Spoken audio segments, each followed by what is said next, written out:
अगर आज से मैं नीट की तैयारी स्टार्ट कर दूँ, क्या भैया मुझसे मेरा सिलेक्शन नीट 2024 में हो पाएगा कि नहीं?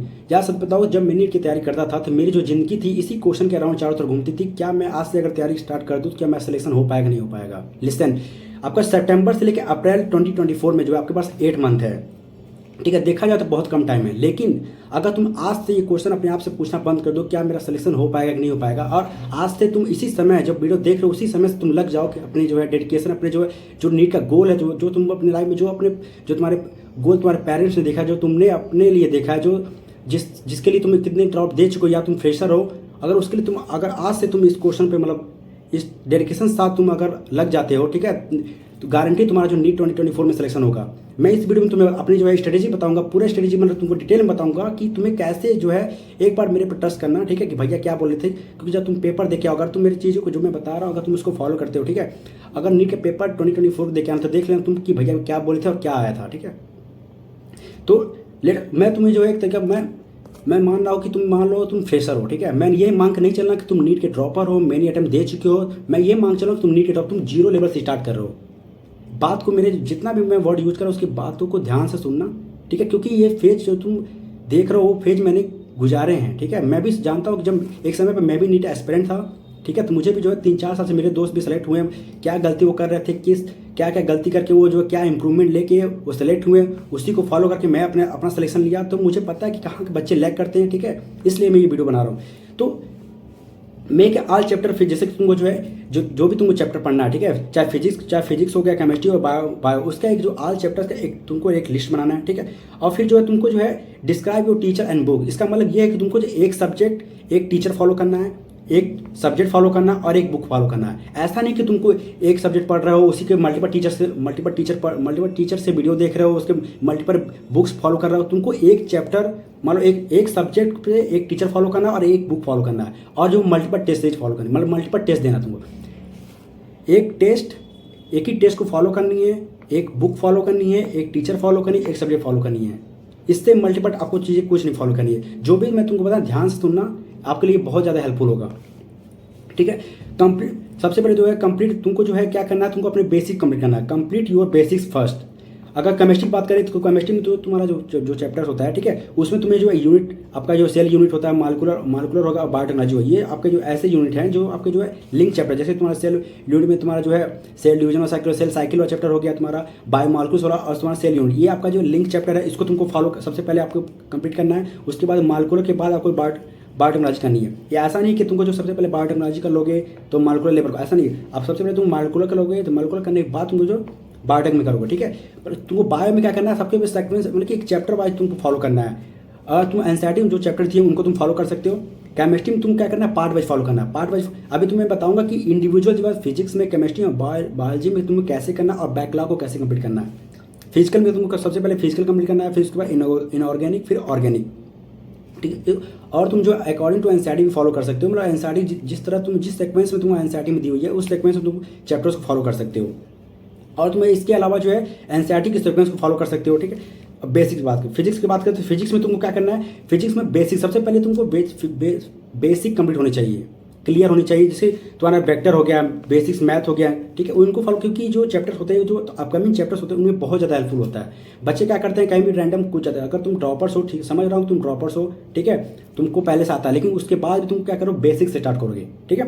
तो सबसे पहले तुमको मैकेनिक्स के अंदर जो चैप्टर्स हैं तुम उनको कंप्लीट करोगे। मॉडर्न फिजिक्स में जो चैप्टर है उनको कंप्लीट एक साथ कंप्लीट करोगे। रैंडम नहीं कि मैकेनिक्स लगा रहे हो, मॉडर्न लगा रहे हो, ऐसे नहीं करना आपको। मैकेनिक्स का एक साथ करना है, मॉडर्न वाले चैप्टर्स के जितने भी आपके जो एक यूनिट में जो चैप्टर्स हैं उनको एक साथ करना है। फ्लूइड मैकेनिक्स से जितने भी चैप्टर्स आ रहे हैं आपको उनको एक साथ करने हैं।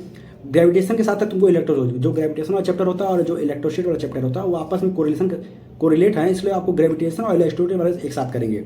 एसएचएम, वेव और ऑप्टिक्स को एक साथ आप करोगे, ठीक है। जो मैं तुमको बता रहा हूँ ना, अगर तुम इस चीज़ को फॉलो करते हो गारंटी तुम नीट 2024 का पेपर दे के आओगे तो तुम बताओगे भैया जो आप जो बताए थे इस तरीके से पढ़ोगे, ठीक है। इसका मैं तुमको अपना जो है अपने जो मैं तैयारी करता था, पीडब्ल्यू से मैंने तैयारी किया था, उसका मैं नोट्स में टेलीग्राम पर डालना शुरू कर दिया हूँ, ठीक है। अगर तुम्हें कोई भी डाउट होता तो मैं टेलीग्राम चैनल डाउन वो लिंक पे मैं डाल दूंगा, तुम उसको तुम जाके वहाँ पर ज्वाइन कर सकते हो। अगर तुम्हें स्टार्ट करना है, जैसे मान लो तुम और तुम्हें जो है तुम फ्रेशर हो, ठीक है, या हो सकता है तुम फ्रेशर हो या हो सकता है तुम ड्रॉपर हो, ठीक है। अगर तुम ड्रॉपर हो तो तुम्हें क्या करना है, टफेस्ट चैप्टर से तुमको स्टार्ट करना है। अगर तुम फ्रेशर हो तो तुम्हें क्या करना है, ईजीएस्ट चैप्टर से स्टार्ट करना है, ठीक है। इसके पहले क्या करना है तुमको, जो है तो ऐसा नहीं कि तुमको एक लिस्ट बनानी है, ठीक है, तुमको ये चैप्टर तुमको फॉलो करना है। मैं ये नहीं बोल रहा कि तुमको ये चैप्टर, अगर तुम ऐसा करो ना, क्या होता है कि तुमको अगर कोई टाइम टेबल बना लियो, ठीक है, तुमको 5 बजे करना, 6 बजे करना, 7 बजे करना, 8 बजे करना, तो ऐसा क्या कभी कभी क्या होता है कि वो आप चीज़ें नहीं फॉलो कर पाते। ऐसा चीज़ जब वो चीज़ें तुम नहीं फॉलो कर पाओ किसी दिन, तो क्या होगा, तुम पैनिक कंडीशन होता है, ठीक है, तो डिमोटिवेशन आता है। ऐसा मत करो, तुम क्या करना है, 24 आवर की एक लिस्ट, कंप्लीट लिस्ट बनानी है कि तुमको 24 आवर में क्या क्या पढ़ना है, ठीक है। उसको तुम क्या करोगे, फिर मंडे से लेकर सैटरडे तक तुम क्या करना, न्यू चीज़ें पढ़ी, जो भी चीज़ें मैं बता रहा हूँ, ठीक है। मंडे से लेकर सैटरडे तक जो है तुमको बायोलॉजी में, केमिस्ट्री और फिजिक्स में तुमको नई नई चीज़ें पढ़नी है। उसके अलावा तुम्हें कुछ नहीं करना, ठीक है। और संडे के दिन तुम्हें क्या करना, रिवीजन करना, और जो है बोर्ड, अगर तुम बोर्ड से हो तो तुमको बोर्ड की चीज़ें सॉल्व करनी है, और जो पीवाई को सॉल्व करनी है संडे के दिन। जो चीज़ें मैं बता रही तो अपने एक्सपीरियंस से बताना, क्योंकि मैंने इस चीज़ को फॉलो किया था, मेरे दोस्त भी फॉलो किए थे, उनके एक्सपीरियंस और अपने एक्सपीरियंस तुमको ये चीज़ें बता रहा हूँ मैं। फिर तुम्हें अब देखा तुम्हें जो है इंडिविजुअली तुम्हें कैसे करना, मतलब फिजिक्स में और बायोलॉजी में और केमिस्ट्री में तुम्हें इंडिविजुअली कैसे करना है। तो फिजिक्स में तुम्हें क्या करना है, तुम्हें लेक्चर देखना है। देखो, अपने आप को आइंस्टीन मत समझना, तुम किसी भी PW से हो, चाहे मतलब कि ऑनलाइन हो चाहे ऑफलाइन, तुमको उनको लेक्चर जरूर देखना है। अगर तुमको आता होगा फिर उसके बावजूद तुमको लेक्चर देखना है, नोट्स बनाने हैं। नोट्स में तुमको नोट्स को तुमको रिवीजन करनी है, 3 से 4 बार तुमको नोट्स को रिवीजन करना है। ऐसा नहीं कि तुम सिर्फ नोट्स बना लिया। और ध्यान रखना, अगर तुम ऑनलाइन से हो, ठीक है, तो ऐसा नहीं कि तुम ऑनलाइन से पढ़ रहे हो और नोट्स जो है तुम एलन के, आकाश के से ले रहे हो। देखो, ये चीज़ें तुम 50% बच्चे का सलेक्शन इसलिए नहीं होता क्योंकि वो ऑनलाइन लेते हैं और बाहर के मॉड्यूल या बाहर के नोट्स को से रिवीजन कर देता है। जब तुम अपना नोट्स बनाओगे ना, प्रॉपर अपना नोट्स बनाओगे, तो उससे ज़्यादा क्लियरिफिकेशन होता है, ठीक है, और ज़्यादातर तुम्हारे दिमाग में जो मेमोराइज रहता है।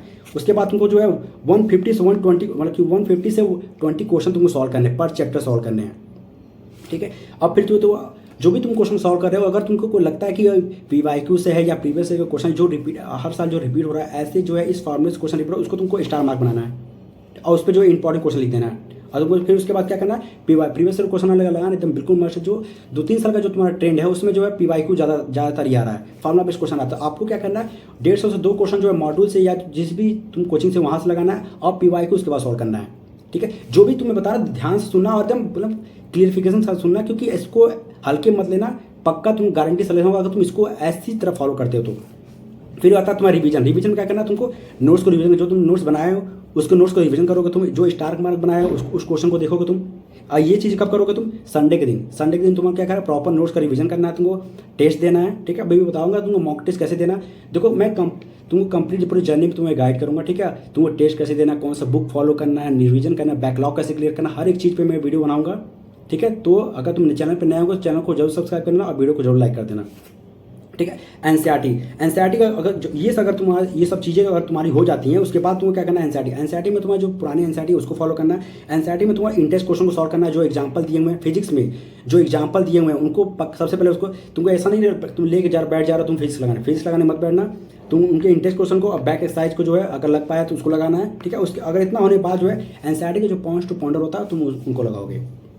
फिर बात करते हैं केमिस्ट्री में सेम एज इट, जैसे तुमने फिजिक्स में देखा तो लेक्चर देखना है, नोट्स बनाना है, और तुमको जो है क्वेश्चन सॉल्व करना है, PYQ लगाना है, रिवीजन करना है, टेस्ट देना है, जैसे मैंने फिजिक्स में बताया था। लेकिन इसके साथ साथ तुम्हारा जो है जो तुम्हारा केमिस्ट्री में जो इनऑर्गेनिक वाला चैप्टर, इनऑर्गेनिक में तुमको एक्सक्लूसिवली तुमको एनसीईआरटी फॉलो करनी है, क्योंकि जो है आपका जो पेपर आ रहा है एनसीईआरटी के बियॉन्ड नहीं है। केमिस्ट्री में तुम्हारा एनसीईआरटी के बियॉन्ड आता नहीं है, तो तुमको एक्सक्लूसिवली जो है तुमको एनसीईआरटी फॉलो करनी है। ऑर्गेनिक में जो तुम लेक्चर देख रहे हो, चाहे ऑनलाइन चाहे ऑफलाइन, उसके नोट्स को तुमको पढ़ना है, और फिर नोट्स पढ़ने के बाद तुमको एनसीईआरटी की रीडिंग लेनी है, ठीक है। फिर उसके बाद फिजिकल में आ जाए तो फिजिकल में जो तुम्हारा जो है, जैसे तुम फिजिक्स वाला सॉल्व कर रहे हो तो उसको तुम फिजिकल, जैसे तुम फिजिक्स में तुम फार्मूला याद करते हो उसके बाद क्वेश्चन सॉल्व करते हो, उसी तरह फिजिकल में तुमको क्या करना है, फिजिकल में फार्मूला याद करना है। और जो तुमको जो है एक बार जो है तुम ज़्यादा एनसीईआरटी में फिजिकल को आप एनसीईआरटी अगर ज़्यादा बार ना रीड करो, एक बार रीड करो, उसमें कुछ याद करना चीज़ें होती नहीं, जितना बार आप मल्टीपल टाइम्स को जो क्वेश्चन सॉल्व करो उतने से काम चल जाएगा, ठीक है। जैसे फिजिक्स में आप लाइक फिजिक्स, इनऑर्गेनिक में तुमको क्या करना, रटना है, जितना ज़्यादा तुम रटो, क्योंकि इनऑर्गेनिक जो होता है एक तरीके से बायोलॉजी की तरह होता है, जितना ज़्यादा तुम्हारा रटने की कैपेसिटी ज़्यादा होगी, ठीक है। तुमको रटना क्या है, जो भी तुम्हारा जो एक्सेप्शनल केस है, ऑर्डर्स हैं, उनको क्या करो, जो स्टडी टेबल है उनको जो है वहाँ पर आपको चिपका लो, ताकि आप खाना खा रहे हो, मोबाइल चला रहे हो, कुछ भी कर रहे हो तो उसको एक बार देख लो ताकि आपको याद हो जाए, ठीक है। ऑर्गेनिक में आपको जो है जब भी तुम ऑर्गेनिक तुम पढ़ रहे हो, ठीक है, ऑर्गेनिक के क्वेश्चन लगा रहे हो, तो जो अब तुम नोट्स बनाए हो और जो तुम्हारा एनसीईआरटी है उसको जो 3 से 4 बार अपने नोट्स को देखोगे, एनसीईआरटी पढ़ोगे, उसके बाद तुम क्वेश्चन सॉल्व करोगे। ऐसे करना है, जो मैं तुमको बता रहा हूँ वैसे ही करना। अपने कंप्लीट रोड मैप 8 मंथ का रोड मैप बताना तुमको, ऐसे जो है चीज़ों को फॉलो करना है। ऐसा नहीं बीच में नहीं कुछ भी चैप्टर तुमको उठाना है, टॉपिक वाइज चैप्टर वाइज तुमको पिक करना है, ठीक है। फिर बात करते हैं बायोलॉजी में। बायोलॉजी में तुम लेक्चर देख रहे हो, ठीक है, चाहे ऑफलाइन हो चाहे ऑनलाइन हो, तुमको लेक्चर को फॉलो करना है। फिर तुमको एनसीईआरटी सबसे इंपॉर्टेंट, तुम्हारा प्राइमरी जो लेक्चर से भी जो इंपॉर्टेंट जो बायोलॉजी में होता है वो एनसीईआरटी। अगर आप बायोलॉजी में लेक्चर नहीं फॉलो करो तो कोई दिक्कत नहीं, लेकिन आपको एनसीईआरटी फॉलो, क्योंकि 100% आपका जो क्वेश्चन आ रहा है एनसीईआरटी से आ रहा है। 89 जो आउट ऑफ 90 जो होता है आपका जो है एनसीईआरटी सही आता है, ठीक है। 1-2 क्वेश्चन अगर बाहर से भी आता है तो वो भी जो है डेराइव टू एनसीईआरटी होती है, ठीक है। फिर तुमको याद कैसे करना है, जैसे तुम एक 20 मिनट का रूल बना। 20 मिनट का रूल मतलब कि तुम एक टाइम सेट कर लो कि 20 मिनट तुमको जो कोई तुम पेज पढ़ रहे हो, तुमको कोई भी तुमको एनसीईआरटी का जो है बायोलॉजी में कोई चैप्टर तुम उठा लिए तो 20 मिनट तक तुम टाइमर लगा लो। 20 मिनट तक लो तुम इस चीज़ को कहाँ तक रीड कर पा रहे हो, ठीक है। उस बीच में अगर तुम डिफ्लेक्ट भी हो रहे हो कि मोबाइल चलाना है तो जब टाइमर तो वो रिंग बजेगा, ठीक है, अलार्म बजेगा तो तुम अलर्ट हो जाओगे, अरे यार मैंने टाइम वेस्ट कर दिया, ठीक है। तो उस 20 मिनट में तुम देख लो कि इस पेज को इतने देर में करना, इस वाले पेज को इतनी देर में करना, तो टोटल तुम्हारा 2.5-3 घंटे में क्या होगा, तुम्हारा एक चैप्टर कंप्लीट हो जाएगा। तो जब ऐसे करोगे ना, तो ऐसे जब अपने लाइफ में रेगुलर लाइफ में लाओगे तो वो चीज़ें आपके जो है और ज़्यादा ईजिली जो है होने लगेंगे, ठीक है। उसके बाद आपको क्वेश्चन सॉल्व करना है। पीवाईक्यू जो देखो बायोलॉजी में भी पीवाईक्यू लगाना बहुत ज़्यादा इंपॉर्टेंट है, क्योंकि आपको एनसीईआरटी जब पढ़ लेते हो लेकिन पता नहीं होता कि आपको एनसीईआरटी तो रीड कर लिया, लेकिन एनसीईआरटी की कौन सी लाइन अगर आपके माइंड से स्किप हो गई ये आपको नहीं पता होता है, फिर आपको टेस्ट देना है, ठीक है। अब ये चीज़ ध्यान रखना, जो अगर एग्जाम पे मेन एग्जाम में जाने से पहले आपको जो है कम से कम आपको 10 से 15 बार मतलब 2 डिजिट में आपको जो है बायोलॉजी को आपको रिवीजन करना है। ये बहुत इंपॉर्टेंट बात मैं बोल रहा हूँ, क्योंकि मैंने खुद अपनी लाइफ में कम से कम 35 से 40 बार मैंने रिवीजन की है। मैं और भी ज़्यादा ही किया होगा, क्योंकि मैंने 4-5 ड्रॉप लिया, तो 4-5 आपको जो है कम से कम जो है 10 से 15 बार आपको रिवीजन करना है, ठीक है। उसके बाद आता है टेस्ट की। और इतना तो मैंने बता दिया कि आपको जो है चैप्टर वाइज मतलब कैसे पढ़ना, रिवीजन कैसे करना है, ठीक है, और जो है इंडिविजुअल चैप्टर कैसे रिवीड करना है और कैसे नोट्स बनाना है। लेकिन अब बात आती है एक टेस्ट की, जो सबसे इंपॉर्टेंट पैरामीटर आपके लाइफ का है वो टेस्ट है। तो आपको टेस्ट जो है वीकली देना है। वो तुम टेस्ट जो है ऑफलाइन ऑनलाइन, अगर तुम ऑनलाइन बैच ज्वाइन किए हो कहीं से, तो मैं तुम्हें बोलूँगा कि तुम कहीं ऑफलाइन टेस्ट जरूर ज्वाइन करो, क्योंकि आपका जो OMR होता है ना वो आपका जब ऑफलाइन जो आप ज्वाइन करते हो, ठीक है, तो OMR की जो स्पीड होती है, आप क्या कर सकते हो अपने OMR में स्पीड बढ़ा कर क्या करते हो, OMR की जो फीलिंग है वो टाइम कंज्यूम कर सकते हो, तो आप अब पेपर सॉल्विंग जो टाइम बच रहा है वो पेपर सॉल्व में लगा सकते हो, ठीक है। अब 100% देखो कभी भी टेस्ट से मैं कभी कोई टेस्ट देने जा रहा हूँ तो 100% सिलेबस तुम्हारा कंप्लीट नहीं होगा, लेकिन मैं तुम्हें बता रहा हूँ कि जो भी तुम टेस्ट देने जा रहे हो ना, तो अगर 6 चैप्टर आ रहा है तो 3 चैप्टर तुम्हारा क्लियर है, तो ऐसा नहीं तुम 6 चैप्टर पढ़ के जाओ, तुम्हारा 3 चैप्टर क्लियर है तो तुम उसी 3 चैप्टर को प्रॉपर एकदम अच्छे से पढ़ के जाओ, ठीक है। बाकी जो 3 चैप्टर है, ठीक है, वो तुम अगले किसी टेस्ट में आ जाएगा उसको पढ़ लेना, लेकिन जो तुम पढ़ के आ रहे हो ना उसको एकदम अच्छे से पढ़ के जाओ, ताकि जो है उसमें तुमको कोई डाउट ना हो, ठीक है। अब एनालिसिस में क्या है, देखो 2 तरह के ये चीज़ें 3 तरह की होती हैं, या कि तुमने वो चीज़ पढ़ी नहीं है और तुमसे अगर एग्जाम में आ गई तुमसे नहीं होगा तो उसको तुम निगलेक्ट कर दो, क्योंकि तुमने उसको पढ़ा नहीं है तो तुमसे नहीं हो पाएगा। फिर आता है कि तुमने पढ़ा लेकिन वो तुमसे गलत हो गया, ठीक है, for you study but weren't able to solve. तो इसका मतलब ये है कि आपका जो सेक्शन है, वो जो टॉपिक है वो तुम्हारी जो है अच्छे से क्लियर नहीं है। तो क्लियर नहीं तो आपको क्या करना है, उसको जो है और वो कंसेप्ट क्या है वीक है, इसका मतलब आपको जो है उसको दोबारा आपको पढ़े उसी समय उसी वक्त जाकर तुमको उस चीज़ों को ठीक है नोट डाउन करो, कौन कौन सा क्वेश्चन गलत हुआ है, ठीक है, किस टॉपिक से किस चैप्टर से उसको जाकर तो उसी समय जाकर उसको तुम फिर से पढ़ो, ठीक है। ऐसा करोगे जब अपनी ज़िंदगी में ऐसे अपनी लाइफ रेगुलर लाइफ में लाओगे ना, तो चीज़ें आपको जो है आपके दिमाग में रिटेन होने लगेगी, वो चीज़ें कहीं ना कहीं गलती होगी। फिर आता है सिली मिस्टेक सबसे होता है, ठीक है। ये आपको जब जितना ज़्यादा आप क्वेश्चन सॉल्व करोगे, मल्टीपल टाइम्स क्वेश्चन सॉल्व करोगे, उतनी ज़्यादा ये सिली मिस्टेक आपकी कम होगी। जितनी ज़्यादा सिली मिस्टेक कम करोगे उतना आपका जो क्या होगा, मार्क्स आपका जो है डे बाई डे जो आपका जो देखो जो ग्राफ होता है ना वो आपका जो ऐसे जाता है, ठीक है। ऐसा नहीं कि आपको एक ही बार में आपका ग्राफ ऐसे जो है आपका एक्सपोनेंशियल जाकर आपका ग्राफ ऐसे जाकर फिर ड्रॉप कांस्टेंट होगा, फिर ड्रॉप होगा, फिर तो आपको क्या करना है, इस चीज़ को आपको ध्यान देना है, आपको पेशेंस रखना अपनी लाइफ में, क्योंकि ऐसा आप डिमोटिवेट भी होंगे, लेकिन आपको क्या अपने कंसिस्टेंस रहना अपनी लाइफ में, ठीक है। तो सिली मिस्टेक कर रहा है उसको आपको जितना ज़्यादा क्वेश्चन सॉल्व करेगा तो उतना ज़्यादा तुम्हारा जो है सिली मिस्टेक कम होगा, तो आपका नंबर बढ़ेगा, ठीक है। फिर आपका जो है आपको जो रेगुलर लाइफ में अपने टाइम टेबल में क्या करना है, देखो कम से कम आपको जो 7 आवर की स्टडी लेनी है, स्लीप लेनी है, ठीक है। आपको कम से कम 7 घंटा जरूर सोना ही सोना है। उसके बाद आपका आता 6 से 7 घंटा आपको सेल्फ स्टडी करनी है। आप किसी भी कोचिंग से कुछ भी कर रहे हो, आपको सेल्फ स्टडी के बिना तुम्हारा सेशन गारंटी नहीं होगा।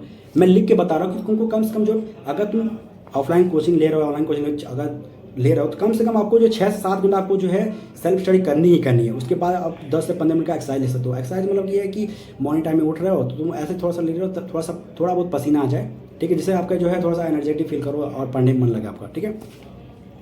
डोंट मेक शेड्यूल, आपको जो शेड्यूल नहीं बनाना है कि आपको क्या करना है क्या नहीं, आपको शेड्यूल मत बनाना, क्योंकि शेड्यूल जब फॉलो नहीं होता ना डीमोटिवेशन आता है, ठीक है। फिर बैकलॉग, देखो बैकलॉग सबसे होता है, बहुत से बच्चे मुझे कमेंट करते हैं भैया बैकलॉग हो गया, बैकलॉग कैसे क्लियर करें। बैकलॉग में क्या करना है यार, आपको जो एक सेपरेट लिस्ट बनानी है, ठीक है। जैसे मान लो कि अभी क्लास कैंसिल हो गया है, कोई वैकेशन है या कोई आपको क्लास करने मन, उस दिन क्या करो, आपका जो भी बैकलॉग हो गया है, ठीक है, उस बैकलॉग को आप क्लियर करो, ठीक है। जरूरी नहीं आप संडे के दिन भी आप बैकलॉग बना सकते हो, ठीक है।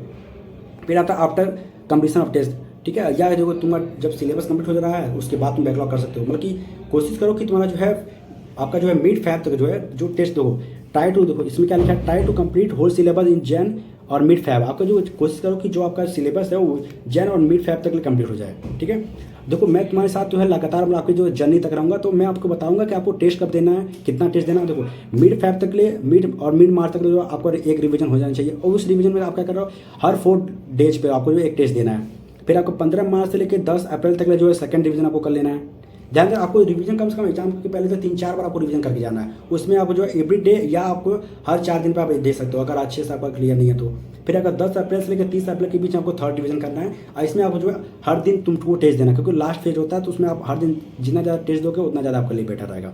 देखो पहले भाई जान लो कि जब तैयारी करने तुम जा रहे हो ना, तो ऐसा नहीं कि जब तैयारी करने जा तुरंत बना लो तुमको एम से ले जाना है। जब ऐसा करने से क्या होता है, जब आप अच्छे से आप परफॉर्म नहीं करोगे तो आपको डीमोटिवेशन फील होता है। तो ऐसा ना करके आप जो स्टेप बाय स्टेप कोशिश करो कि आपको जो है 500 नंबर वाला स्टेशन लाना था, और जब उस 500 नंबर को लेते आओ फिर आपको 600 पे 700 पे, ठीक है। तो ऐसे जब करोगे तो प्रॉपर तुम्हारा जो है अच्छे से तुम्हारा जो है रिवीजन होगा, ठीक है, और अच्छे से तुम पढ़ पाओगे और तुम्हारे अंदर कॉन्फिडेंस आएगा, ठीक है। इससे अलावा भी अगर तुम्हें कोई भी डाउट होता है तो तुम मुझे जो टेलीग्राम ज्वाइन कर सकते हो, और इंस्टाग्राम हैंडल पे या कमेंट सेक्शन में मुझे मैसेज कर दो कि भैया मुझे यहाँ डाउट है, तो मैं जरूर उस पर जो है एक वीडियो बनाऊंगा। या अगर तुम किसी भी टॉपिक में तुमको कोई भी डाउट होता है तुम बता देना, उस पर एक वीडियो बना देंगे, सेपरेट वीडियो, ताकि बच्चों को क्लियर हो पाए, ठीक है। तब तक all the best, thank you.